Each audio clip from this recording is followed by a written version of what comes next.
चलो तो अब करते हैं स्टार्ट प्रॉपरली। कल जो पढ़े थे थोड़ा सा कोई देख के आया है घर से? देख के आयो ना। ये चीजें तो अपने को एकदम बेसिक से याद होनी चाहिए, ठीक है। कभी भी कोई भी पूछे कुछ भी करे तो पता होना चाहिए लॉ क्या होता है, फिर लॉ कैसे बनता है, क्या बनता है। तो अगर मैं एक छोटा सा रिकेप करूँ, रिवाइज करवाऊँ, ठीक है, तो हम लोग ये पढ़े थे कि लॉ, पहले तो देखिए लॉ है क्या। तो law is a set of rules and regulations, एकदम ईजी।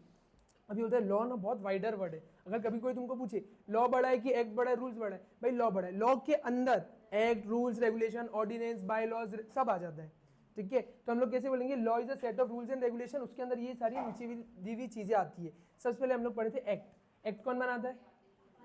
पार्लियामेंट। पार्लियामेंट क्या होती है? लेजिस्लेटिव बॉडी है जो लेजिस्लेट कर, लेजिस्लेट मतलब लॉ बनाना, जिसके पास पावर है। पार्लियामेंट, पार्लियामेंट में लोग बैठते हैं, उनको बोलते हैं सांसद, मेंबर ऑफ पार्लियामेंट। उनको हम लोग वोटिंग करके यहाँ से भेजते हैं। जैसे इस साल चुनाव है मई में, ठीक है, तो तुम लोग भी अब 18 साल की हो गए होंगे अगर, तो तुम लोग भी वोट कर सकते हो। समय से अपना वोटिंग कार्ड बना लेना, ठीक है।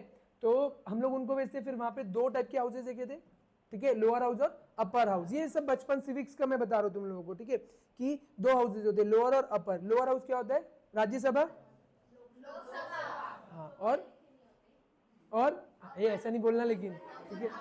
अपर हाउस में एकदम सोफिस्टिकेटेड लोग जाते हैं, ठीक है। मतलब तुम कभी देखोगे वहाँ कोई डॉक्टर है, कोई पास जज है, कोई प्रोफेशनल्स है, 25-25 साल की एक्सपीरियंस है, बेसिकली वहाँ पे उस टाइप के लोग जाते हैं, ठीक है। सबसे पहले अब क्या होता है, एक बिल होता है, एक ड्राफ्ट होता है, उसमें वो कहाँ पेश होता है? लोकसभा। पहले कमिटी बनती है, वो सब बना लेती है, जो भी नया लॉ लाना है, फिर वो होता है लोकसभा में पेश। लोकसभा में डिस्कशंस होते हैं, वोटिंग्स होती है, वोटिंग के बाद मेजोरिटी अगर आ गई 50% से ज्यादा तो अप्रूव। अप्रूव होके कहाँ जाता है? राज्यसभा। राज्यसभा में गया, सेम प्रोसेस, उसके बाद वहां से भी अप्रूव हो गया तो वो बिल कहाँ जाता है? प्रेसिडेंट के पास। किस चीज के लिए? असेंट के लिए, ठीक है। असेंट, असेंट के लिए जाता है वहां। अगर प्रेसिडेंट ने अपने हस्ताक्षर कर दिए, साइन कर दिए, असेंट दे दी, तो फिर वो बन जाता है law. Bill is converted into a law जिस दिन वो, मतलब एक्ट, सॉरी एक्ट है ना, तो ये बन गया। अब वो बन गया, अब बना के तो रखने के लिए तो हमने ऐसे कोई बनाया नहीं, उसको हम लोग करते हैं इम्प्लीमेंट, ठीक है। इम्प्लीमेंट कौन करवाती है? तो एक सेकंड बॉडी, एग्जीक्यूटिव। एग्जीक्यूटिव मतलब कि गवर्नमेंट, ठीक है, जो उसको इम्प्लीमेंट करवाएगी। तो उसके अंदर गवर्नमेंट और अंदर और नीचे अगर जाओगे तो जो सिविल सर्वेंट्स वगैरह ये लोग आते हैं, ये लोग काम करवाते हैं, ठीक है। फिर ये तो हो गया, चलो जिन्होंने लॉ बनाया और इन्होंने जो लॉ इंप्लीमेंट करा है। अब हम लोग जब लॉ को मानने जाते, करने जाते, तो कुछ प्रैक्टिकल डिफिकल्टीज आ सकती है, कंफ्लिक्ट हो सकते हैं, ठीक है, कंफ्यूजन हो सकते हैं। तो देखो, लॉ बनाने वाले ने कुछ सोच के बनाया होगा, इंप्लीमेंट वाले ने कुछ और सोच के इंप्लीमेंट किया, तो दोनों में डिफिकल्टी आ रही, पीस तो हम रहे, तो हम लोग रोते रोते कहाँ जा सकते हैं? फिर जुडिशरी। तो थर्ड जो बीम है, जो फाउंडेशन है, वो है जुडिशरी, इंडियन कॉन्स्टिट्यूशन के अंदर, ठीक है। जुडिशरी मतलब जजेस, कोर्ट्स। कोर्ट के बाद जाते हैं हाई कोर्ट या सुप्रीम कोर्ट, नीचे और भी बहुत सारे लेवल की कोर्ट होती है, डिस्ट्रिक्ट कोर्ट और ये सब तुमने सुना होगा, ठीक है। हम लोग यहाँ जाते हैं, अपनी चीज़ों को वहाँ से रिजॉल्व करवाते हैं। ये तीन चीज़ के ऊपर चलता है। एक चौथा, एक और अगर तुम लोग को समझना है तो एक होता है बीम या फाउंडेशन, वो बोल सकते हो, वो होता है एडवर्टीजमेंट, जहाँ से होती है मीडिया। मीडिया भी बहुत रोल प्ले करते हैं ना, किसी को रातों रात स्टार बना देता है, किसी को पूरा दबा देता है, ठीक है। तो media is also one of the, लेकिन हमारे काम का नहीं है। हमारे काम का क्या है? तीन चीजें, ठीक है। लेजिस्लेटिव जो लॉ बना रहा है, सेकंड कौन होता है? एग्जीक्यूटिव जो इंप्लीमेंट करा रहा है, थर्ड कौन होता है? जुडिशरी। ये पढ़ लिए थे। इसके बाद हम लोग देखे थे, अच्छा ये तो एक्ट हो गया, एक्ट बन गया। अब हम लोग देखे थे रूल्स क्या होता है। एक सेकेंड, हाँ, रूल्स क्या होता है। अब रूल्स क्या था, कौन बनाते हैं रूल्स? सेंट्रल गवर्नमेंट या स्टेट गवर्नमेंट। ये देख के नहीं बोलना है, ठीक है, मन में अगर याद आ रहा है तो। ये किसको सप्लीमेंट या हेल्प करता है? एक्ट को। अगर एक्ट है तो एक्ट को सप्लीमेंट या हेल्प करनी है, उसके लिए बेस बन के कौन आते हैं? रूल्स, ठीक है। रूल्स गवर्नमेंट अगर बनाती है, क्योंकि देखो एक्ट तो बन गया, अब बार बार तो पार्लियामेंट सेशन में बैठेगा नहीं, तो हम लोग क्या होते हैं, रूल्स के तहत हम लोग को बहुत हेल्प होता है, बहुत ज्यादा, कि हम लोग जब चाहे उसको क्या कर सकते हैं? चेंजेस कर सकते हैं। समझ में आया? तो ये था। थर्ड है ऑर्डिनेंस। ऑर्डिनेंस एक टेम्पररी लॉ, जैसे ऑर्डिनेंस आया मतलब टेम्पररी लॉ, टेम्पररी लॉ, ठीक है, जब पार्लियामेंट सेशन में नहीं है, ठीक है, लेकिन हमको एक नया एक्ट बनाना है, एक पूरा प्रॉपरली एक एक्ट बनाना है, तो हम लोग क्या करते हैं? ऑर्डिनेंस की शरण में जाते हैं। गवर्नमेंट, स्टेट गवर्नमेंट और सेंट्रल गवर्नमेंट जो भी है स्पेसिफिक, वो लोग अपना एक प्रॉपर एक एक्ट बना लेते हैं, एक लॉ बना लेते हैं, और उसको किसको डायरेक्टली किसके पास ले जाते हैं? प्रेसिडेंट के पास। फिर प्रेसिडेंट उसमें एक बार के लिए असेंट दे देते हैं। ये कुछ 3 से 6 हफ्ते के लिए वैलिड रहता है, ठीक है। आपको उसके बाद जैसे ही 3 से 4 महीने में एक बार तो सेशन बैठते ही पार्लियामेंट का, फिर वापस जैसे ही पार्लियामेंट आएगी तब आपको इसको वहां पे पास करवाना है। अगर ये पास नहीं हुआ, समझो इसको ना एक्सटेंड भी कर सकते हो आप, 6-6 महीना, मतलब समझ लो 3-3 महीना, 6-6 महीना करके 2 बार कर सकते हो आप, लेकिन उसके बाद तो आपको कैसे भी करके एट एनी कॉस्ट पास कराना है, नहीं तो फिर वो वैलिड नहीं होता, वो पीछे हट जाता है। समझ में आ गया? दिख रहा है तुम लोगों को? बढ़िया। चलो, ऑर्डिनेंस भी हम लोग ये पढ़े थे, और अगर स्टेट गवर्नमेंट बना रही तो गवर्नर से पूछना पड़ता है। फिर आते हैं रेगुलेशन। रेगुलेशन होता है जो रेगुलेट कर रहे हैं, जो बॉडी रेगुलेट करती है, जो वो लॉ बनाती है, उसी को क्या बोलते हैं हम लोग? रेगुलेशंस, ठीक है। लाइक सेबी का एग्जांपल लिए थे हम लोग। SEBI is a regulatory body, किसको रेगुलेट करती है? शेयर मार्केट, स्टॉक मार्केट जो हम लोग बोलते हैं सिक्योरिटीज मार्केट, ठीक है, उसको रेगुलेट करिए। रेगुलेट करना मतलब चलाने के लिए लॉ बनाती है ना, जैसे तुम लोग आगे चल के अभी जैसे अपन लोग पढ़ेंगे ना यहाँ पे, अगर किसी को शेयर्स मार्केट में इंटरेस्ट है, नहीं भी है तो अब लेना ही पड़ेगा, ठीक है। तो हम लोग एक चैप्टर है, चैप्टर 2 है, शेयर एंड शेयर कैपिटल करके एक चैप्टर है, उसमें हम लोग देखेंगे शेयर कैसे होता है, आईपीओ कैसे आता है, एफपीओ का भी अगर तुमने सुना होगा, पब्लिक ऑफर क्या होता है, लिस्टिंग कैसे होती है, ठीक है, हम लोग कैसे मतलब लिस्ट करने का प्रोसेस वगैरह पढ़ेंगे, प्रोफेशनली क्या करते हैं हम लोग क्या करेंगे उसको, ठीक है। और फिर बायलॉज होता है, बायलॉज के अपने लिए जो लॉ बनाते हैं हम लोग, सेल्फ गवर्निंग लॉ, ये याद रखना, बायलॉज मतलब सेल्फ गवर्निंग लॉज। जैसे कि सेबी अगर अपने आप को रेगुलेट करने के लिए, सेबी के अंदर भी तो लोग होंगे, ठीक है, जैसे आरबीआई के अंदर लोग होंगे, तो वो लोग अपने लिए भी जो लॉज बनाते हैं ना, वो बायलॉज है। फिर हम लोग पढ़ते हैं ऑर्डर मतलब कि अगर कोई एडजुडिकेटिंग अथॉरिटी, एडजुडिकेट मतलब रिजॉल्व करना, टाइप के कुछ सॉल्व करना, कहीं कोई दिक्कत है, कोई आपने नॉन कंप्लायंस किया, अब मैंने एक वर्ड बोला नॉन कंप्लायंस, ये नया वर्ड है तुम्हारे लिए। अब आज से तुम्हारे एक्चुअली तुम लॉ पढ़ रहे हो ना, लॉ का प्रैक्टिकल पर्पस ही कंप्लायंस होता है। लॉ बना है, तुम लोग ये सब क्यों पढ़ रहे हो कि कंपनी बनेगी, कंपनी चलेगी, कंपनी में ये होगा वो होगा, ये सब चीज़ों की रिपोर्टिंग होती है। रिपोर्टिंग मतलब कंप्लाई करना, कंप्लाई मतलब मानना, कंप्लायंस मतलब मानना। तुम लोगों को कंप्लायंस प्रोफेशनल बोला जाएगा आगे चल के, ठीक है। कि तुम ही लोग तो देखो, अगर मैं एक लेमैन हूँ, मेरे को एक कंपनी बनवानी है, तो मैं तुम ही लोग के पास आऊँगा, तुम ही लोग तो मेरा सारा फाइलिंग वाइलिंग करोगे। तो अगर कोई नॉन कंप्लायंस होता है ना, तो ये आरओसी लोग, नॉन कंप्लायंस मतलब आपने जो करना था आपने वो नहीं किया। जैसे समझो मेरे को 31 मार्च के बाद 31 जुलाई एक डेट होती है, उसमें मेरे को आईटीआर फाइल करना है, सुनिए कभी आईटीआर, इनकम टैक्स रिटर्न, अभी पढ़ोगे उसमें, मैं नहीं कर पाया, अब मैं करूँगा तो 1000 पेनल्टी के साथ करूँगा, तो वो इनके थ्रू होता है। या मेरा कोई केस लड़ गया, वहाँ से मेरे को कोई नोटिस आया, मैंने ज़्यादा कोई टैक्स कम टैक्स दे दिया, ज़्यादा बेनिफिट दिखा दिया, ऐसा कुछ कर दिया, तो नोटिस आता है ना, तो नोटिस को रिजॉल्व करवाते हम लोग, वो इन लोगों के पास कराते। और आरओसी कौन है, ये हमारा माई बाप है कंपनी के लिए। हम लोग पढ़ने क्या वाले, कंपनी लॉ, तो कंपनी के लिए आरओसी माई बाप होता है। जो भी हम लोग करते हैं ना सारा कुछ बातचीत, वो रजिस्ट्रार ऑफ कंपनीज के साथ करते। आगे और मैं बताऊंगा होता क्या, ठीक है। फिर हम लोग इसका डिफरेंस देखे थे, ये अच्छे से, ये तो एक ईजी है, ये बोलता है कि एक्ट और रूल्स में क्या डिफरेंस है। भाई एक्ट कौन बनाता है, पार्लियामेंट बनाती है, या है ना, और इसको सेंट्रल गवर्नमेंट या स्टेट गवर्नमेंट बनाती है रूल्स को। एक्ट है तो ये रूल्स है, देखो क्या लिखा है, डिफिकल्ट टू पास है एक्ट, एक्ट में दोनों पार्लियामेंट मतलब पार्लियामेंट से दोनों जगह से पास कराओ, प्रेसिडेंट की असेंट लो। इसमें क्या रूल्स में एक्ट बना हुआ है, रूल्स तो गवर्नमेंट जब चाहे मोदी जी बैठेंगे अपने मिनिस्टर्स के साथ अपनी कैबिनेट की मीटिंग में रूल्स बना सकते, कम ज्यादा कर सकते, ठीक है। फिर ये इंडिपेंडेंट है, ये किसी के ऊपर डिपेंडेंट नहीं है, अकेली है। Companies act, income tax act, GST act, ये सब के लिए इनको सपोर्ट करने के लिए क्या होते हैं, रूल्स। तो रूल्स डिपेंडेंट है, एक्ट है तो रूल्स है, एक्ट नहीं है तो रूल्स नहीं है, समझ में आ गया। तो ये डिपेंडेंट है, किसके ऊपर है, एक्ट के ऊपर, ठीक है। नेक्स्ट क्या बोल रहा है, एट फर्स्ट, ये पहले बनता होगा, ये बनता क्या है उसमें बोल रहे हैं, तो भाई पहले एक्ट बनेगा तभी तो रूल्स बनेगा, ठीक है। Then rules are made. फिर amendment is also difficult of course, जब इसको बनाना ही हार्ड है तो फिर इसमें अमेंडमेंट करना भी थोड़ा हार्ड होगा ना। वापस से पार्लियामेंट का सेशन बुलाओ, वापस वहाँ पे डिस्कशंस करो, वापस वोटिंग लो और फिर आगे करो। तो अमेंडमेंट यानी जब बड़ा भारी हम लोग कुछ चेंज करते हैं ना, तो हम लोग पार्लियामेंट जाते हैं। जब छोटा मोटा कोई लिमिट चेंज करनी है ना, तो हम लोग रूल्स के थ्रू कर लेते हैं, समझ में। तो ये ईजी भी है, समझ गए, एकदम ईजी है। फिर हम लोग ये देखे तो देख लिए, लेजिस्लेटिव ये हमारा पार्लियामेंट होता है, इंडियन पार्लियामेंट है पुराना वाला, ठीक है। अब ये बंद हो गया, अब नया वाला पार्लियामेंट आ गया है। उसके बाद हम लोग देखे एग्जीक्यूटिव, ये है हमारी minister of finance and minister of corporate affairs. यहाँ पे मैंने मिनिस्टर ऑफ कॉर्पोरेट अफेयर्स के तौर पे इनका फोटो डाला है, इनका नाम है निर्मला सीतारमण, ठीक है।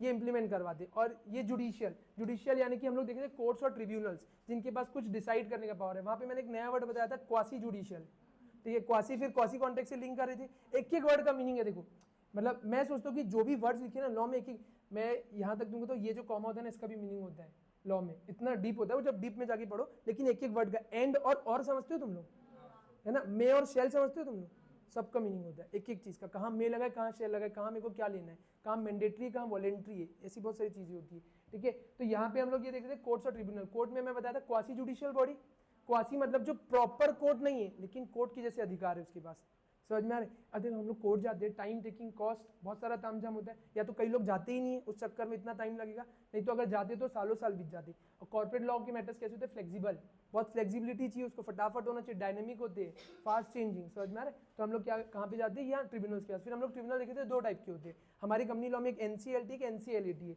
एनसीएलटी क्या होता है, national company law tribunal. NCLAT क्या होता है, national company law appellate tribunal.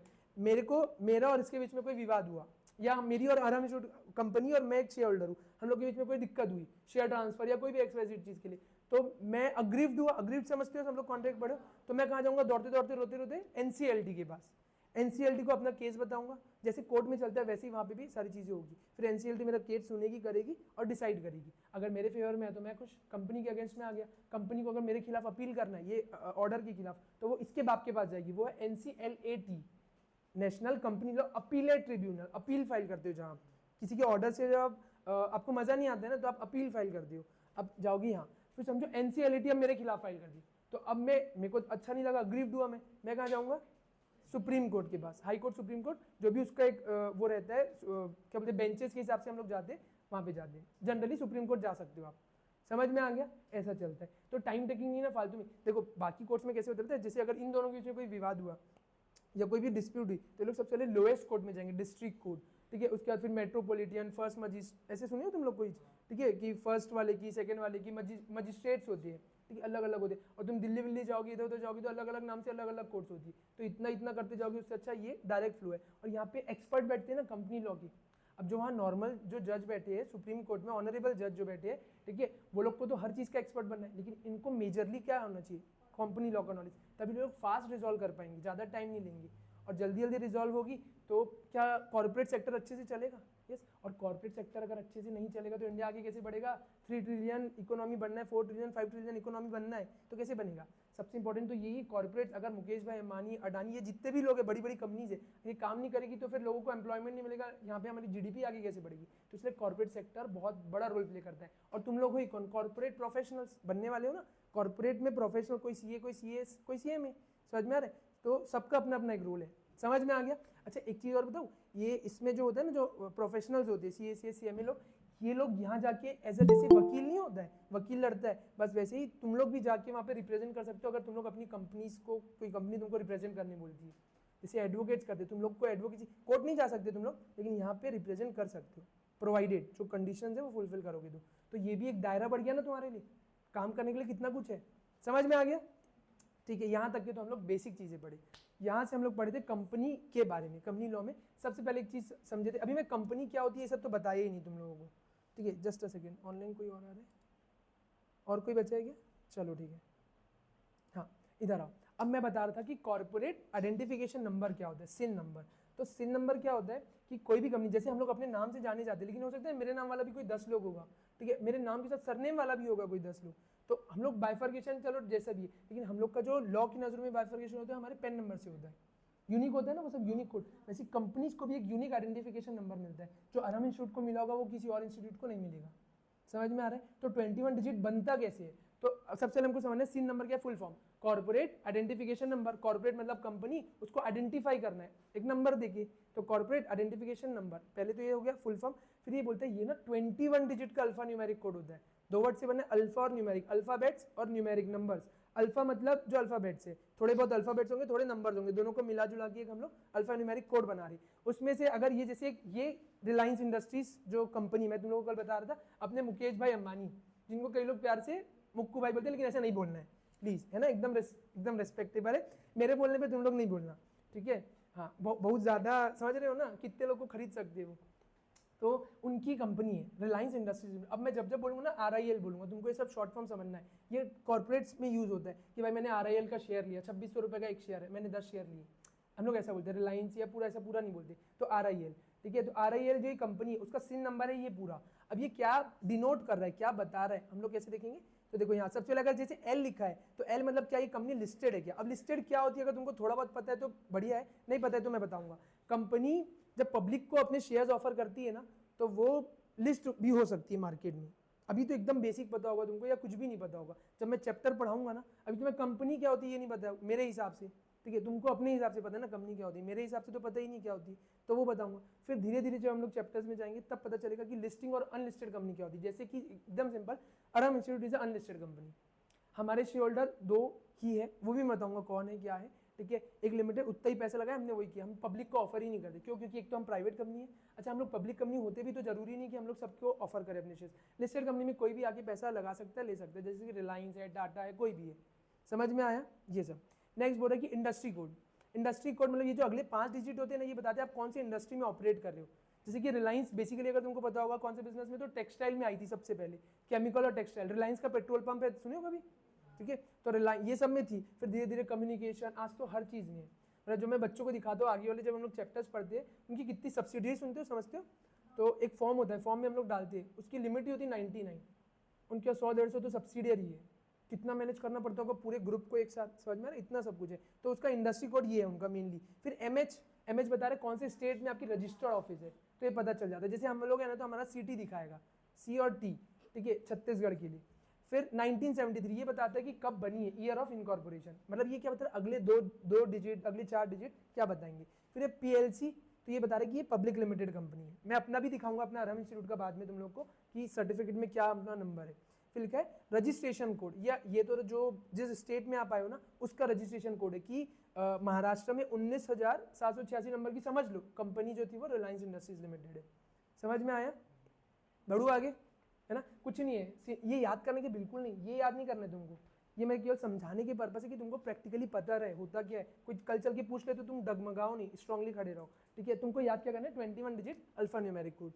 समझ गए? ये तो एग्जाम्पल था जस्ट। अच्छा, अब ये तो एग्जाम्पल हो गया, चलो फिर अब एकदम नई चीज़ बता रहा हूँ मैं तुमको, ठीक है? अब समझना ये, हाँ ठीक है। तो देखो होता क्या है, एमसीए समझते हो थोड़ा बहुत, मिनिस्ट्री ऑफ कॉर्पोरेट अफेयर्स। और इधर देखो, उनको डेली देखे हो तुम लोग, बहुत देखे हो, ठीक है? हाँ, इधर ministry of corporate affairs, MCA मतलब कि कोई गलत नहीं समझना, एमसीए मतलब, ठीक है, मिनिस्ट्री ऑफ, होता है ना भाई, ये क्या नया आया, तो मैं बता रहा हूँ, जो ज़्यादा दिमाग में होता है वही सारी चीज़ें पहले चलती है। तो MCA, ministry of corporate affairs, जो अभी मैं मिनिस्टर दिखाया था निर्मला सीतारमण, वो उस मिनिस्ट्री की हेड है, वो चलाती है, वो मिनिस्टर है। अब होता क्या है, जो कॉर्पोरेट लॉ के, कंपनी लॉ के सारे मैटर है ना, वो डील होते हैं एमसीए में। अब देखो हमको कोई भी काम करना है ना, अब एमसीए एक है दिल्ली में बैठा है, ऑल ओवर इंडिया इतनी कंपनीज बनती, समझो कि आज की डेट में 12 लाख 15 लाख कंपनीज है, हर एक कंपनी की फाइलिंग, आरओसी के पास इतना सारे लोग के पास कैसे होगा, तो हम लोग प्रॉपर डिपार्टमेंट्स बना देते हैं, ठीक है?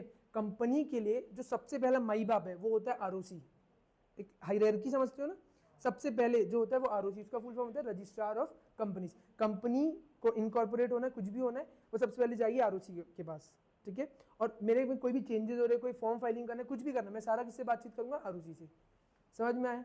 अब आरओसी तो बन गई, जनरली जैसे हर स्टेट में कोर्ट नहीं होती, हाई कोर्ट सुनियो ना, जैसे छत्तीसगढ़ में बिलासपुर में है, अलग अलग जगह पे होती है, ठीक है? या 2-3 स्टेट मिला के भी एक कोर्ट होती है, ऐसा भी होता है, ठीक है? तो जैसे हर स्टेट में हाई कोर्ट होती है ना, वैसे हर स्टेट में एक आरओसी होता है, इन जनरल।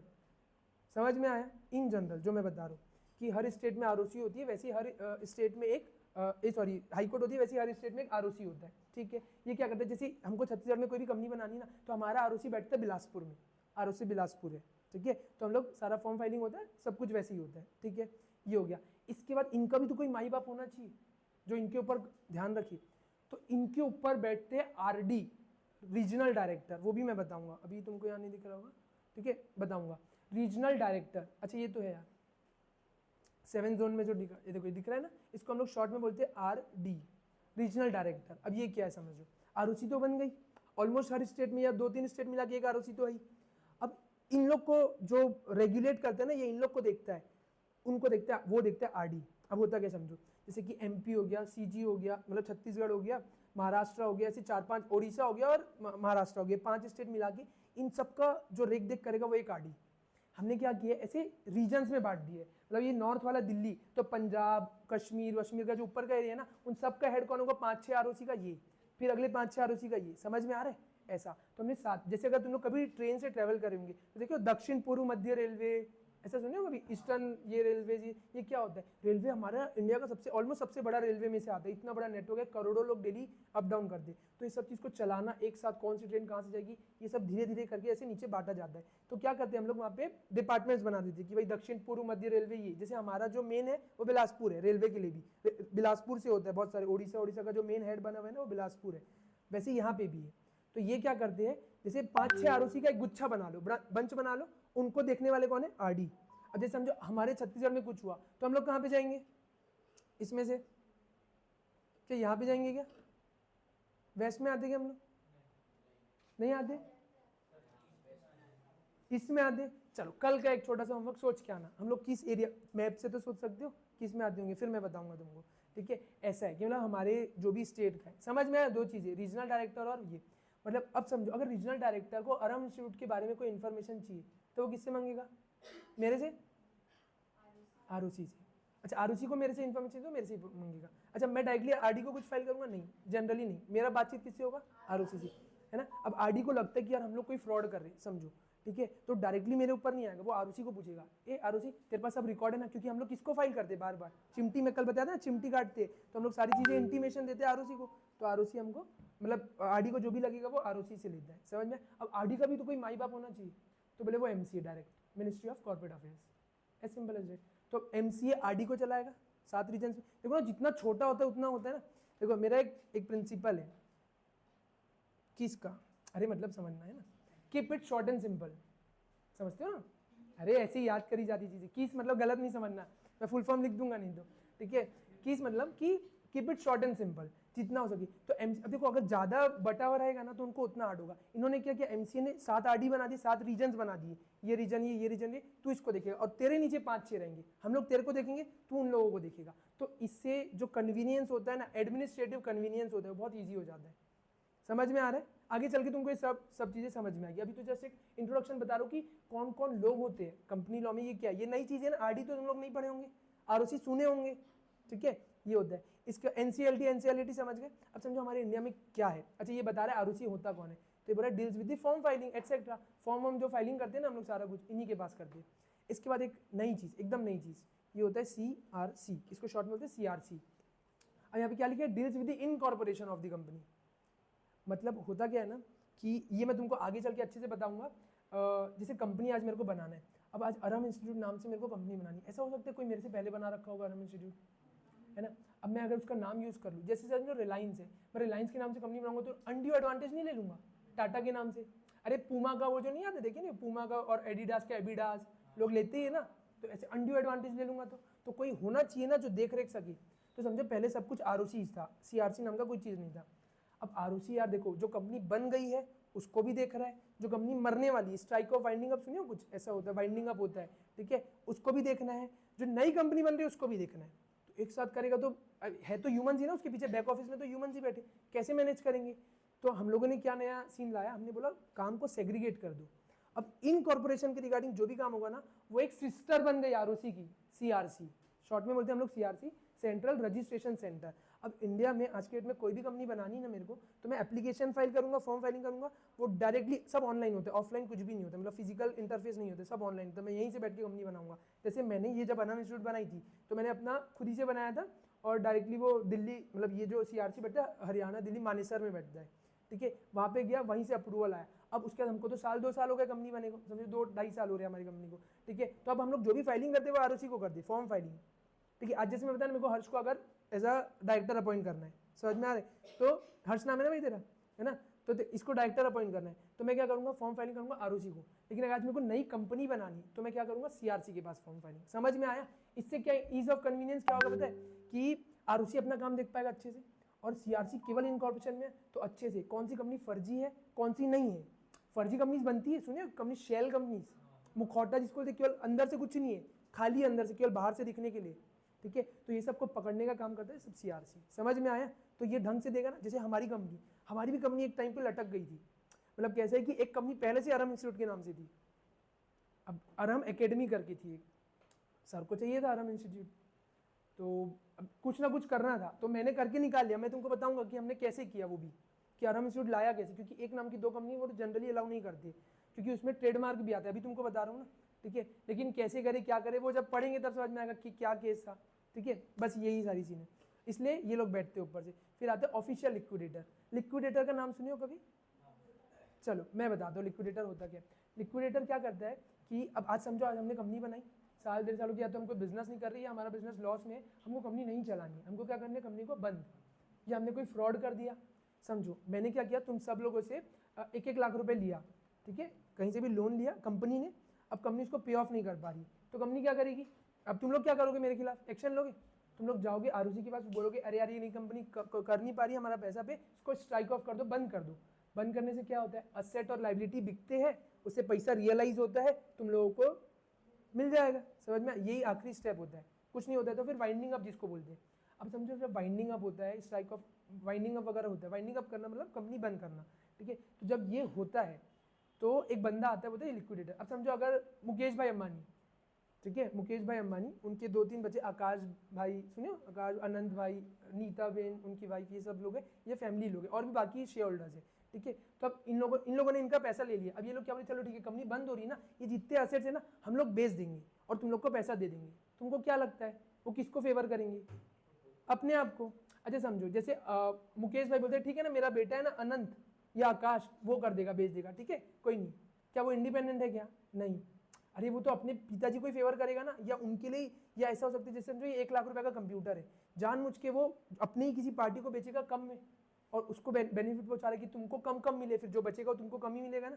ठीक है, ऐसा कुछ ना हो, उसलिए क्या करते हैं हम लोग, इंडिपेंडेंट बंदा, उसका नाम क्या होता है, लिक्विडेटर, वो अपॉइंट करता है आरओसी, हमको आरओसी अपॉइंट करके देता है एक इंडिपेंडेंट लिक्विडेटर, वो आता है। फिर वो, अच्छा जो इंडिपेंडेंट है, मैं तुम लोग को जानता नहीं, तो मैं इसको जो सबको बेचूंगा, किसी को फेवर करूंगा क्या? नहीं। और मैं खुद कौन, गवर्नमेंट से एफिलेटेड हूँ ना, तो मैं गलत नहीं कर सकता। समझ में आया? गवर्नमेंट ऑफिसर टाइप का होता है। तो ये क्या कहता है, लिक्विडेशन। लिक्विडेशन मतलब कि देखो, लिक्विडेट करना, ठीक है, लिक्विडेट करना मतलब सारे असेट्स को बेचना और उससे जो पैसा है उसकी लाइबिलिटीज को पे ऑफ करना। समझते हो ये सारी चीजें? आगे और समझोगे, बढ़ू आगे। ये केवल एस्पेक्ट्स है, ठीक है, कि हम लोग जब जब यूज करेंगे कंपनी के अंदर। फिर ये बचपन का है, तुमने पढ़ा होगा, ठीक है, एक कंपनी में कितने मेंबर होते हैं और एक कंपनी में कितने डायरेक्टर होंगे। तो जैसे अगर तुम लोग सुने होंगे, सब लोग सुने हो ना, सीएमए वाले भी सब लोग पढ़े, सीए वाले भी पढ़े, ठीक है। ओपीसी में जनरली एक मेंबर होता है, ठीक है, नाम ही क्या है उसका, 1 पर्सन कंपनी। एक से ज्यादा हो सकता है, सोच लो, पक्का, चलो एकदम बढ़िया।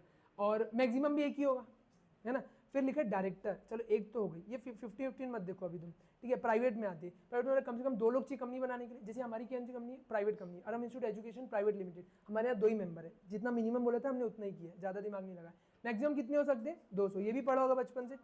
नेक्स्ट बोलते हैं पब्लिक कंपनी बनाने के लिए कितने लोग चाहिए, 7 लोग, ये भी पढ़ा होगा तुमने। और इसमें कोई लिमिट होती है क्या? नहीं होती, एकदम बेसिक है। फिर बोले डायरेक्टर, तो कंपनी जब बनती है ना तो दोनों कंडीशंस फुलफिल होनी चाहिए, इतने मेंबर इतने डायरेक्टर होने चाहिए। तो अगर ओपीसी है तो एक तो रहेगा ही मिनिमम, और प्राइवेट कंपनी केस में भी 2 रहेगा मिनिमम, पब्लिक कंपनी केस में 3 मिनिमम डायरेक्टर रहते हैं। ये सब पढ़े हो तुम लोग? डायरेक्टर होता क्या है थोड़ा बहुत पता है ना, कंपनी चलाता है जो, वो भी मैं बताऊंगा, ठीक है। लेकिन ये वाली लिमिट आई डोंट नो तुम लोगों को पता है कि नहीं, ठीक है। ये होता है कि मैक्सिमम आप लोग कितने डायरेक्टर रख सकते हो। अब ओपीसी में ये लोगों को पता ही नहीं रहता है कि ओपीसी में भी 15 डायरेक्टर हो सकते हैं। लोग क्या सोचते हैं, एक ही चलेगा, रखते जनरली एक ही, यार मेरी छोटी कंपनी है, मैं खुद ही हूँ, सब ओनर भी मैं हूँ, यानी कि शेयर होल्डर भी मैं हूँ, मेंबर भी मैं हूँ, है ना, जिसको हम लोग बोलते हैं, डायरेक्टर भी मैं हूँ, ठीक है। और क्या ही रह गया। हाँ, लेकिन अगर मेरी कंपनी का ऑपरेशन ज़्यादा है तो मैं मेरे भाई को भी ले सकता हूँ, मेरी बहन को ले सकता हूँ, मैं किसी और को भी ले सकता हूँ। समझ में आ रहा है? बना ही नहीं, तो ये याद रखना, ये तुम्हारे लिए नया होगा। 15 लोग हो सकते हैं। सेकेंड, प्राइवेट कंपनी में भी 15 डायरेक्टर हो सकते हैं। और जो घर, देखो प्राइवेट कंपनी कौन बनाता है पता है, घर बार रिश्तेदार वाले लोग ही, दोस्त यार रिलेटिव्स, यही लोग होते हैं, ठीक है। और इसमें बोले पब्लिक कंपनी, इसमें भी 15 तो होते हैं, लेकिन अगर आप चाहो तो उसको इंक्रीज कर सकते हो। अब ये जो लिखा है ना, ये एसआर समझते हो, और ये जीएम, हाँ गलत नहीं समझना, ठीक है। हाँ, एसआर मतलब, अबे कई लोग होते हैं ना, लड़के लोग के थोड़े से दिमाग ज़्यादा चलते हैं, ठीक है। एसआर मतलब स्पेशल रेजोल्यूशन पास करना है, काहे में, जनरल मीटिंग में, इधर है ना, तो जनरल मीटिंग में, समझ, जनरल मीटिंग समझते हो क्या होता है, मेंबर्स की मीटिंग होती है। एसआर क्या होता है, क्या होता है, पास होता है। ओह वाह, इसको फटाक से नोट कर ले तो मेरे यूपीएससी के एग्जाम में आएगा ऑनलाइन। हाँ, अरे नहीं, वो तो सीए उसमें कोई काम ही नहीं आएगा, तुम लोग तो इतना पास बता रहे हो, सीए वाला ऐसे में पास नहीं करेगा। बोलो, मेजॉरिटी क्या होती है? तो एक रेजोल्यूशन होता है ऑर्डिनरी, वो क्या होता है, क्या तुम्हें याद है? एक गाना है ना, सुनिए। चल नहीं पढ़े थे क्या, फाउंडेशन में था कि नहीं था? देखो 75% या उससे ज़्यादा जो रेजोल्यूशन होता है उसको स्पेशल बोलते हैं, और ऑर्डिनरी क्या है, जो 50% से ज़्यादा है। 2 चीज़ याद रखना दिमाग में, 50% से ज़्यादा वाला ऑर्डिनरी, 50% से ज़्यादा, 50 नहीं, 50 में तो कोई डिसीजन ही नहीं हुआ, 50 से ज़्यादा, 50.1 हो गया मतलब ऑर्डिनरी, और 75% या उससे ज़्यादा वाला एसआर। अभी केवल मैं परसेंटेज में बोल रहा हूँ, जबकि लॉ ने जो लैंग्वेज लिखा है वो थोड़ा और अजीबो गरीब लिखा है, ठीक है, समझने के लिए। तो अगर हम लोग, अरे 15 से ज़्यादा आपको नीड कैसे हो सकती है डायरेक्टर की, और है भी तो रख सकते हो। देखो 15 डायरेक्टर रखूंगा तो फोकट में काम करेंगे नहीं, पैसा लेंगे ना, सैलरी, डायरेक्टर्स टेक सैलरी, ठीक है, डायरेक्टर्स आर लाइक एम्प्लॉइज। तो भाई 15 से ज़्यादा अगर मैं डायरेक्टर्स रख रहा हूँ तो मेरे पास उतना काम है कि नहीं, पहले तो ये देखो, क्योंकि पैसा किसका लगा है, समझो तुम लोग शेयर होल्डर्स हो, पैसा तुम्हारा लगा है, मैं मेरे दोस्त यार बंधुओं को ला के सैलरी दे रहा हूँ, गलत कर सकता हूँ, तो इसलिए क्या होता है, एसआर पास करवाना पड़ता है। एसआर कौन पास करता है, मेंबर्स, जनरल मीटिंग में। उनको लग रहा है कि जरूरी है तो वो लोग करेंगे। बस ये आगे की बात है, हम लोग पढ़ेंगे। समझ में आई? ठीक है, एकदम बेसिक है। इसके बाद ये एक आखिरी चीज़ है, ठीक है, ये बोलना चाह रहे हैं कि कंपनीज एक्ट जो आई, पहले भी तो बहुत सारे अलग अलग टाइप की कंपनीज एक्ट रहे होंगे। चलो मैं दिखाता हूँ, एक सेकेंड, जस्ट अ सेकेंड। ठीक है, इधर आओ। ठीक है, ये तुम लोग को ढंग से नहीं दिख रहा है क्या? थोड़ा वो यार, वो लंबा चार्ट है ना, इसीलिए वो इतना दिख रहा है। देखो सबसे पहले ना, मैं और बड़ा कर देता हूँ इसको, थोड़ा थोड़ा दिख रहा होगा। पहले यही होता था 1850, 1857, 1860, 66, 1913, 1936, 1336, ऐसे समझते हो ना। फिर 1956 बहुत चला और आखिरी में 2013। ठीक है, समझ में आए? तो इतना लंबा इतिहास है। ठीक है, तो एक के बाद एक आया होगा ना, तो कहीं ना कहीं कोई ड्रॉबैक रहा होगा, उसको हटा के आया होगा ये नया वाला। तो बस हम लोग को वही पढ़ना है अभी कि ये क्यों आया, इसका जन्म क्यों हुआ, 2013 वाला क्यों लाना पड़ा, तो कुछ ना कुछ खराब रहा होगा। चलो समझते हैं। सबसे पहले मैं तुम लोग को एक चीज बताता, कभी भी कोई लॉ बनता है, कमिटी बनती, बोला था एक्सपर्ट कमिटी। तो ये जो कमिटी बनी थी 2013 को रिकमेंड करी थी, वो कमिटी का नाम था जे ईरानी।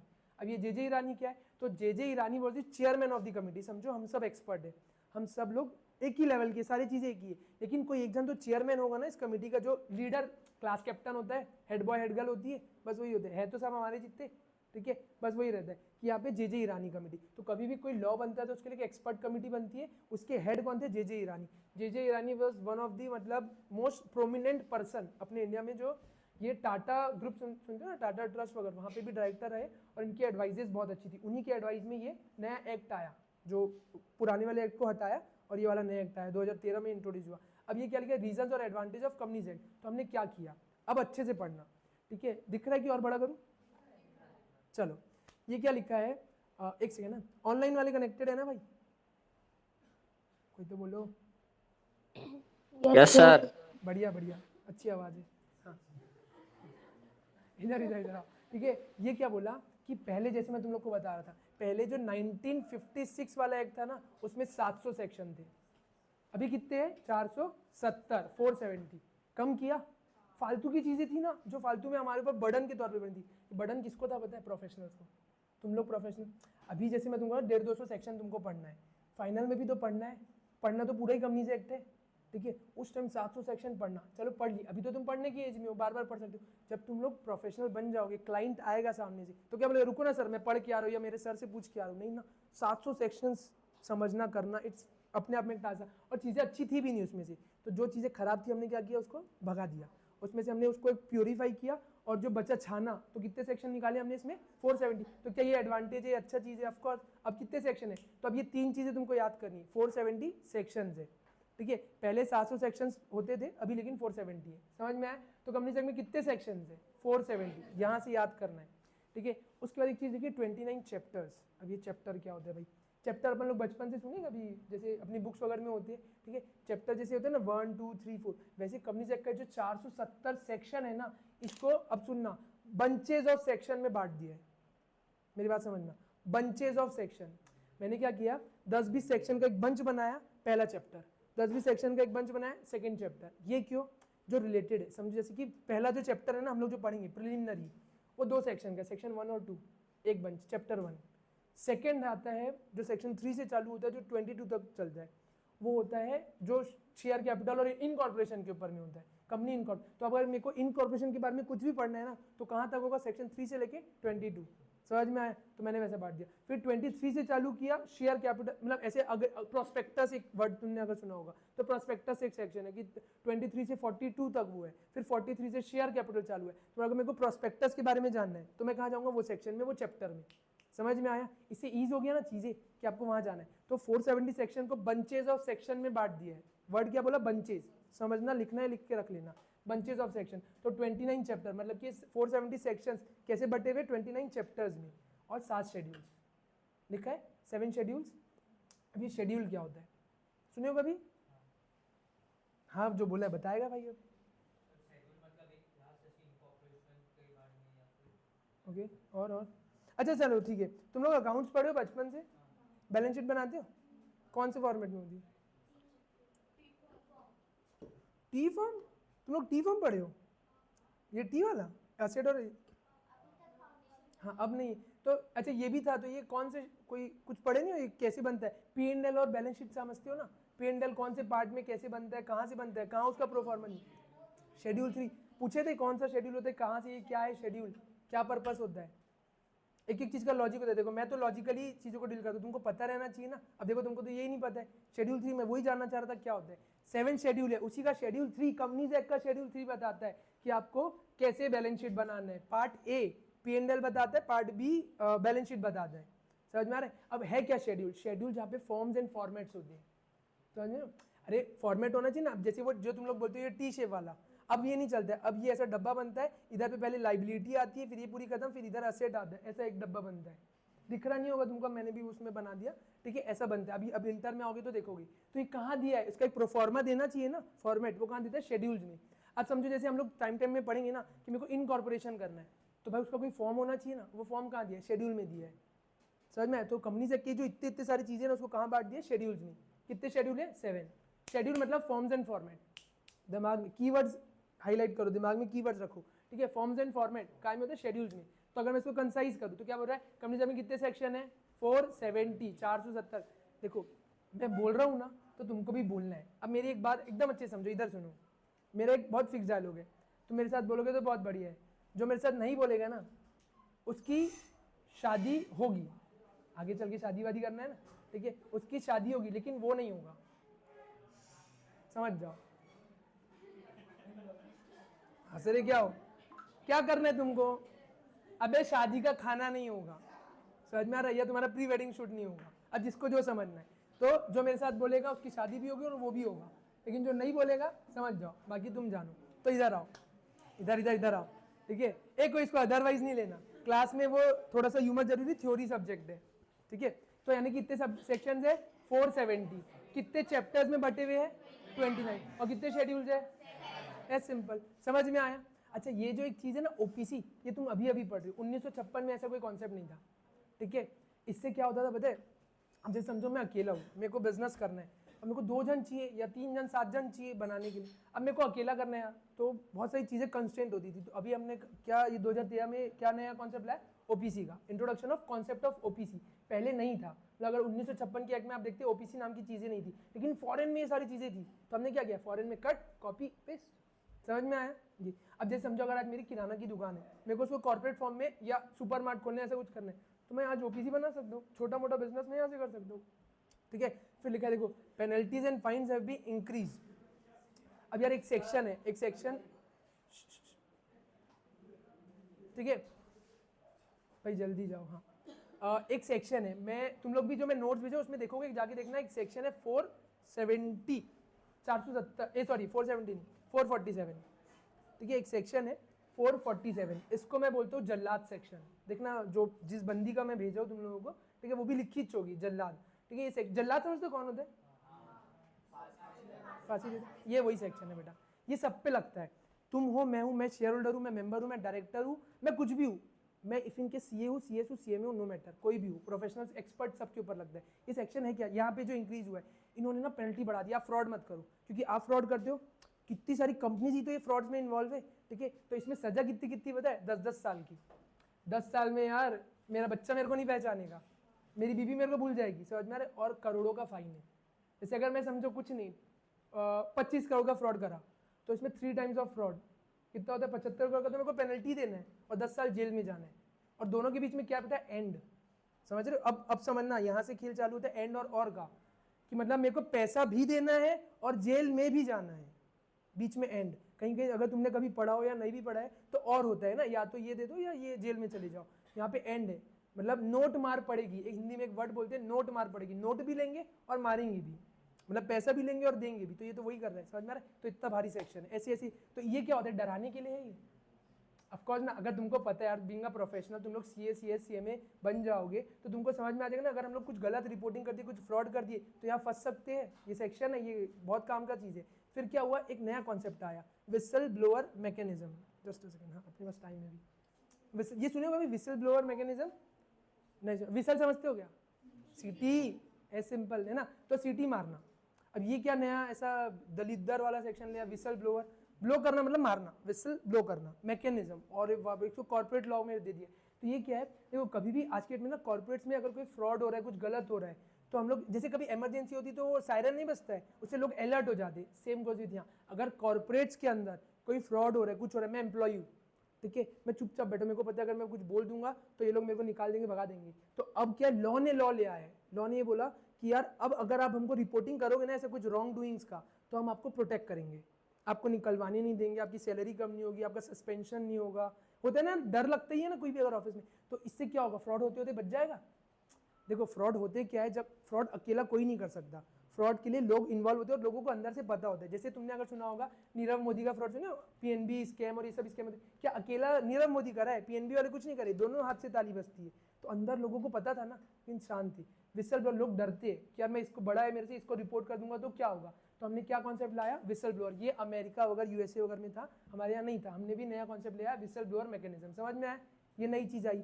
फिर क्या हुआ, अब एक वर्ड है बहुत काम की चीज है, वो है कॉर्पोरेट गवर्नेंस। इधर ध्यान देना, ठीक है। कॉर्पोरेट गवर्नेंस क्या होता है, कॉर्पोरेट मतलब कि कंपनी से रिलेटेड गवर्न करना, कैसे चलेगी, ठीक है, चलना चलाना।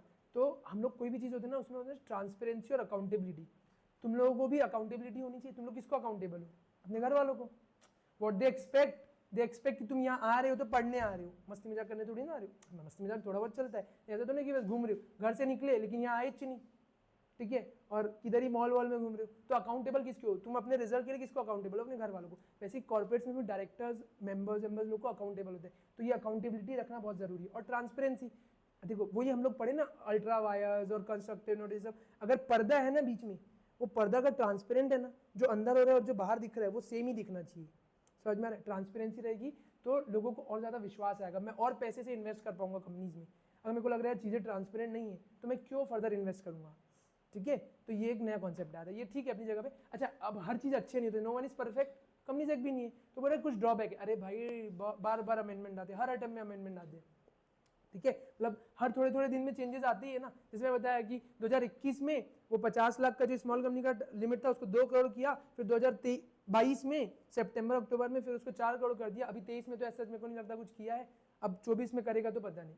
अमेंडमेंट अलग अलग, ये तो एक ही एस्पेक्ट है ना, 470 सेक्शन, ठीक है, कितना सारा अमेंडमेंट आता होगा, तो वो है। और फिर एक चीज़ है बस, ये एक मेरे को बतानी है, रिलेटिव की जो डेफिनेशन है वो नैरो कर दी गई है। नैरो समझते हो, छोटा है ना, हर कोई तुम्हारा रिलेटिव नहीं है। जैसे तुम्हारे दादा दादी है ना, उनको जाके बोलना आप मेरे रिलेटिव नहीं हो, प्रॉपर्टी में 1 रुपया भी देंगे तो पूछना फिर, ठीक है। अच्छा, बड़े पापा बड़े मम्मी को रिलेटिव मानते हो ना, भैया कौन नहीं बोला, ए मानते हो। अब वो तुम अपना नहीं मानते हो बात अलग, लेकिन है तो अपना अपना चीज़ नहीं, सबके हिसाब से, ठीक है। मामा मामी बोलो, नाना नानी है ना, भाई बहन को तो चलो भाई बहन तो आई, ठीक है। तो यहाँ पर रिलेटिव बहुत कम लोग हैं, हर किसी को रिलेटिव भी नहीं माना है। क्या बोल रहे हैं कि सेक्शन 2+77 में तो पता है रिलेटिव कौन होता है, हस्बैंड एंड वाइफ। ये तुम लोग अभी पढ़ोगे उसमें टेक्स्ट में, हस्बैंड एंड वाइफ के बारे में नहीं पढ़ोगे। मतलब एक वर्ड होता है स्पाउस, स्पाउस सुनो कभी, स्पाउस अभी पढ़ोगे। स्पाउस क्या होता है, चलो एक बार समझ लो। स्पाउस मतलब मैं, मेरी जो वाइफ होगी ना, मैं उसके लिए स्पाउस, वो मेरे लिए स्पाउस, इंटरचेंजेबली यूज कर दी। अगर कोई लड़की है, उसका जो हस्बैंड है उसके लिए वो स्पाउस, कोई लड़का है उसके लिए जो भी उसकी वाइफ है वो स्पाउस, तो एक दूसरे के लिए स्पाउस बोलते हैं, ठीक है। तो हस्बैंड एंड वाइफ ये तो होंगे ना रिलेटिव, ये तो सबसे इंपॉर्टेंट है, कोई हो ना हो लेकिन ये होगा। तो कितना हंसते हैं भाई, उल्टा सीधा हंसना नहीं, ठीक है। और HUF समझते हो क्या, है ना, हाँ हाँ, हिंदू अनडिवाइडेड फैमिली। अभी तू हंस मत, ठीक है, हाँ, मेरे को इस चीज़ का चेहरा दिख रहा है। फिर है members of HUF, Hindu undivided family. Of course यार, अगर हम लोग, होता क्या समझते हो ना, एंशिएंट टाइम से जो बिजनेस चल रहा है ना, फैमिली बिजनेस, अक्सर बिजनेस जो है ना, जैसे एक अच्छा एग्जांपल दूं, रेमंड्स का नाम सुनिए, रेमंड्स शूटिंग्स होता है जो, है ना, वो पहले मतलब बेसिकली वो ये HUF के फॉर्म में था, लेकिन अब चीज़ें अलग होगी, वो बेटा बाप को लात मार के भगा दिया, ऐसे केसेस हुए, पढ़ना कभी, ठीक है। अच्छा, ये तो हो गया। अब रूल्स में क्या डिस्क्राइब है, देखो देखो देखो, यहाँ पे क्या बताया, बस 2 ही जन का, और फिर क्या बोला, रूल्स में प्रिस्क्राइब करेगा। देखो रूल्स में किसको किसको रिलेटिव माना है, किसको नहीं। तुम्हारे पापा, तुम्हारी मम्मी, तुम्हारा भाई, तुम्हारी बहन, तुम्हारा बेटा, तुम्हारी बेटी, बेटे की वाइफ और बेटी का हस्बैंड, और इनके में स्टेप, इसके में स्टेप नहीं है, वो थोड़ी सी मिस्टेक है उनकी, मतलब ड्राफ्टिंग मिस्टेक है जब उन्होंने बनाया, कुछ चीज़ें हैं वो छोड़ दो अभी, बस इतने ही लोग तुम्हारे रिलेटिव है। इसमें दादा दादी तो आए क्या, तुम्हारे पॉइंट ऑफ व्यू से देखो ना, तुम्हारे मम्मी पापा है, दादा दादी है, नाना नानी, मामा मामी, कोई नहीं, रिलेटिव नहीं है ये लोग, है ना। अभी इन्हीं की तो शादियों में घूमने फिरने इन्हीं के यहाँ तो जाते हो, तुम कहाँ रहोगी, कैसे करोगी। तो ये लेकिन कंपनीज एक्ट ने क्या कर दिया, नैरो कर दिया बहुत। समझ में आया, ऐसी कुछ चीज़ें अभी हम लोग आगे बढ़ेंगे। हाँ ऐसा अपना अपना पर्सनल होता है, ठीक है। हाँ, इसके बाद कल हम लोग जो देखेंगे, एक सेकेंड बस, मेरे को एक चीज़ और बतानी है तुमको, या कल ही बताऊँ? चलो आखिरी एक चीज़ देखोगे। अब यहाँ पे जब हम लोग अप्रोच करने वाले हैं तो हमको क्वेश्चंस किस टाइप के आएंगे, जैसे यहाँ लिखा है ना, types of question asked in examination, basically company law में, ठीक है। तुमने बहुत सारी चीज़ें पढ़ी होगी, ये एक अप्रोच है। चलो समझो, अभी तक के हम लोग जो बचपन से करते आते थे कि डिफरेंस बिटवीन टाइप के क्वेश्चन आते थे, है ना, जनरली ये स्कोरिंग होता है। अगर तुमको पूछा प्राइवेट और पब्लिक क्या होता है, बता दोगे, ठीक है। उसके लिए तुम लोग कौन सा फॉर्मेट यूज़ करते थे, ये वाला, ऐसा बेसिस डालते थे और फिर इधर प्राइवेट और पब्लिक बताते जाते थे। लेकिन कभी कभी ये लोग क्या करते हैं पता है क्या, अब जब तुम इंटर लेवल में आओगी, ऐसी चीज़ में रिलेशंस बताएंगे ना कि डिफरेंस बताओ जिसमें है ही नहीं कोई, मम्मी अच्छी कि पापा अच्छे। अरे अभी अभी मत आंसर करना, लेकिन बचपन में आदमी किसको जवाब दे, बच्चा बच्चा फंस जाता है ना, क्या करे, तो पहले पूरा मम्मी मम्मी डिफाइन कर दो, फिर पापा पापा डिफाइन कर दो। ये अभी का अप्रोच है, अब ये करना पड़ेगा, समझ में आ रहा है। तो फंसना नहीं है, ये इंटर लेवल में मैं बताया ना 1 लेवल अप है, ये तुम्हारा दिमाग जानना चाह रहे कि तुम क्या करोगे। अब तुमने चालू कर दिया, समझो दोनों का डिफरेंस है ही नहीं, डिफरेंस तो कहाँ से लिखोगे। कुछ ऐसे टॉपिक्स आते हैं, तब अगर आते हैं तुमको डिफरेंस है तो ठीक है, नहीं आते तो क्या लोगे, सेफ क्या है ये, जिसमें कोई डिफरेंस ही नहीं है ना। कोई भी पर्टिकुलर कोई, अभी तो तुम लोग टॉपिक्स ही नहीं पढ़ो तो मैं तुमको क्या होता हूँ, लेकिन जब टॉपिक्स पढ़ोगे, जब कोई डिफरेंस है ही नहीं, तो ज़्यादा सेफ क्या होता है ये, क्योंकि इसमें तुम 2 पॉइंट लिखे, बाकी 3 पॉइंट आ ही नहीं रहे, 5 मार्क्स का क्वेश्चन लटक गया तुम्हारा, लेकिन तुमको उस टर्म के बारे में पूरा आता है, पर्टिकुलर टर्म को पूरा डिफाइन कर दो, फिर सेकंड में पूरा टर्म डिफाइन कर दो। हमको ऐसे डील करना है, समझ में। बच्चों का एक ही क्वेश्चन होता है कि आगे कैसे होगा, ये मैं जस्ट एक ओवरव्यू दे रहा हूँ। इसके बाद फिर जब हम लोग ऑलमोस्ट अच्छा खासा कुछ एक पढ़ लेंगे, फिर हम देखेंगे क्वेश्चंस को डील कैसे करना है। फिर एक क्वेश्चन जो यहाँ पे आते हैं वो आते हैं डायरेक्ट क्वेश्चन। कंपनी लॉ के अंदर डायरेक्ट क्वेश्चन, डायरेक्ट मतलब डायरेक्टली पूछा what is private company, what is public company, अच्छे है क्या, ऑफकोर्स स्कोरिंग होता है, इधर इधर इधर स्कोरिंग होता है क्या, ऑफकोर्स। अब देखो जब आंसर्स लिखोगे ना, तो अप्रोच क्या रखनी तुमको, कभी भी पॉइंट दिख रहा है कि थोड़ा बहुत है ना, पॉइंट वाइज आंसर्स लिखने। कंपनी लॉ में अब से स्टार्ट कर देना, या कोई भी थियरी पेपर लिख रहे हो तो देखो इतना बड़ा बड़ा पैराग्राफ लिखोगे, मेरे पास उतना, मतलब समझो जो एग्जामिनर है, तुम लोग उसके लिए केवल एक नंबर हो, उसके पास 200 कॉपीज आती होगी चेक करने के लिए, उसको पर कॉपी का कुछ पैसा मिलता होगा, तुम्हारे लिए वो करियर है, उसके लिए वो एक नंबर है। तो तुमको कितना अच्छा प्रेजेंट करना है। अब समझो तुम्हें इतना बड़ा बड़ा आता था, लेकिन इतना बड़ा पैरा लिखा, उसमें समय नहीं ना इतना इतना पूरा पूरा पढ़े, वो उसको तो बहुत सारी कॉपी चेक करनी। तो तुम जितना छोटा छोटा करके उसको पॉइंटर्स में लिखोगे, हाईलाइट करोगे चीज़ों को, कहीं अगर कुछ लिखा है तो डबल लाइन खींचोगे, कुछ करोगी, तो उसको अच्छे से समझ में आएगा। देखो क्या ये टिप्स है तुमको, तुम इसको अपने उसमें लिख लेना कहीं पे भी, ठीक है, आगे चल के काम आएगा कि तुमको आंसर कैसे लिखने चाहिए, पॉइंट वाइज, डायरेक्ट क्वेश्चन को कैसे डील करना है। अगर कोई क्वेश्चन आता है जो भी ऐसा, इसमें कीवर्ड्स हाईलाइट, जैसे कि अगर समझो प्राइवेट पब्लिक का, प्राइवेट कंपनी आ गई, 200 की लिमिट है, 200 एक लिमिट है ना, तो 200 को मैं क्या कर दूंगा, हाईलाइट कर दूंगा, ठीक है। फिर do not right anything wrong, उल्टा सीधा अपने मन से मत लिख दो कि प्राइवेट कंपनी जो होता ही नहीं, तुम अपने ही मन से कोई नया जनरेट कर दी, वैसा नहीं होना चाहिए, ठीक है।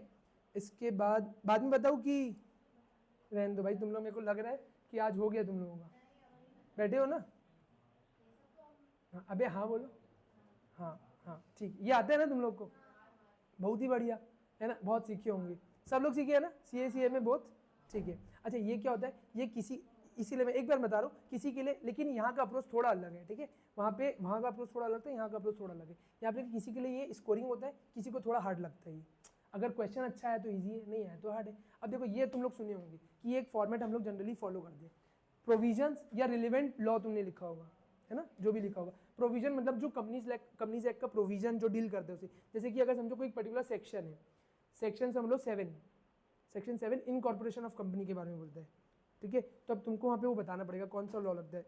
हम लिखते हैं एज पर, ऐसा कुछ लिखे हो तुम लोग, एज पर,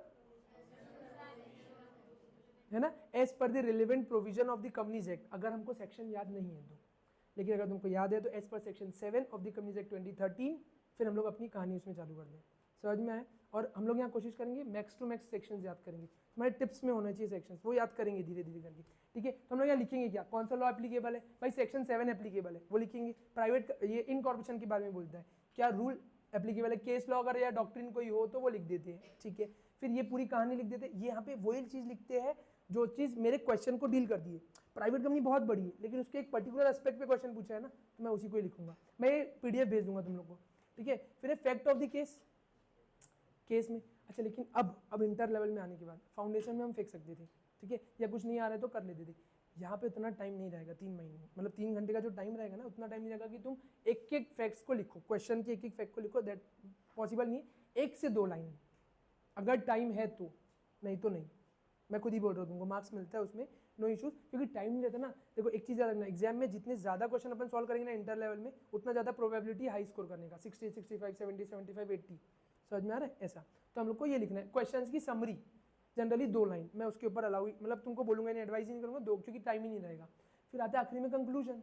कंक्लूजन में क्या लिखोगे कि ऊपर वाले प्रोविजन को देख के इस पर्टिकुलर फैक्ट के साथ में हम ये कंक्लूड कर रहे हैं, फैक्ट में ये दिया है, होना ऐसा चाहिए, हुआ ऐसा है, तो हमारे हिसाब से ऐसा होना चाहिए। तुमको पूछेगा, अब यहाँ से क्या पूछेगा, as a qualified chartered accountant advise the board of director कि क्या करना चाहिए, तो तुमको देखना बताना पड़ेगा, as a qualified chartered accountant I would advise the board of directors this and so या सीएमए। ऐसा समझ में आ रहा है? ऐसा करके क्वेश्चन आएगा। तो आपको क्या लिखना है, bye applying the above provision in the given case. ये ऐसा वर्ड्स होते हैं, हम लोग जब स्टार्ट करते हैं ना आंसर तो लिखते हैं by applying the given provision in the above case we are concluding this ऐसा करके। तो एक फॉर्मेट है, और ये अभी तुम्हारे लिए नहीं है, ये बेसिकली दूसरे बच्चों के लिए होता है, ये तुम्हारे लिए नहीं है। एक आता है आखिरी, कमेंट बेस्ड, सबसे बढ़िया।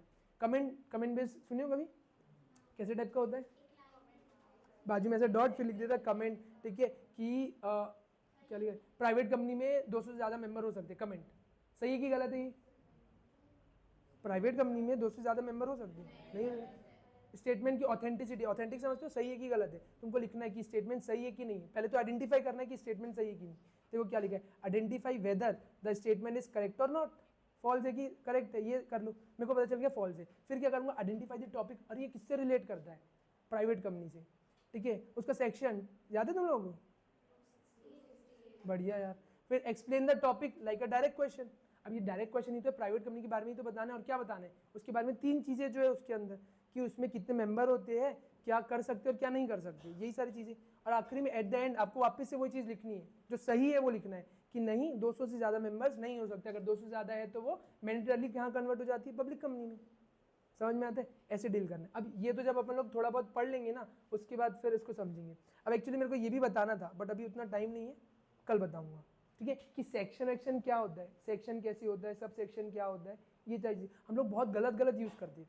जैसे तुम लोग को वो याद है क्या, कंपनी की डेफिनेशन कहाँ दी है, 2 clause section, sub section, section 2 sub section, जबकि इसके बीच में क्या होता है, ये सब सेक्शन होता है जनरली। जैसे ये दिया हुआ है समझो, इसको मैं क्या पढ़ूंगा, section 22 sub section 12 clause C sub clause 1 1। समझ में आ रहा है? ऐसा जो भी वो दिया हुआ है, ठीक है, ये जनरली चलता है। लेकिन कब ये जो 22 और 12 है, ये क्लब सेक्शन 22 क्लॉज 12 हो जाएगा, और कब ये सब सेक्शन रीड करना है, ये बहुत मतलब चीज़ें समझनी, अब तुमको इंटर लेवल में आगे समझनी है। ऐसे जनरली तो हम लोग ऐसे ही पढ़ते हैं, लेकिन कभी कभी हम लोग उसको सेक्शन, जैसे कि अगर मैं तुमको तो 2, इसको सब सेक्शन नहीं बोलते, इसको क्लॉज बोलते हैं। ये जो है ना जनरली तुमको कंपनी की डेफिनेशन कहाँ दी गई है, सेक्शन 2 क्लॉज 20, हम लोग क्या बोलते हैं उसको, सब सेक्शन नहीं बोलना है, क्योंकि है ही नहीं वो। अब वो क्यों नहीं है, क्यों है, उसके लिए एक्चुअली ये रीज़न लिखा है, तुमको अगर खुद से पढ़ के समझ में आता है तो ठीक, नहीं तो मैं कल बताऊंगा, या इसका एक फ़ोटो ले लो और कल समझ के आना। चलो कोई ले रहा है, एक जन लेके ग्रुप में डाल देना, बड़ा करूँ और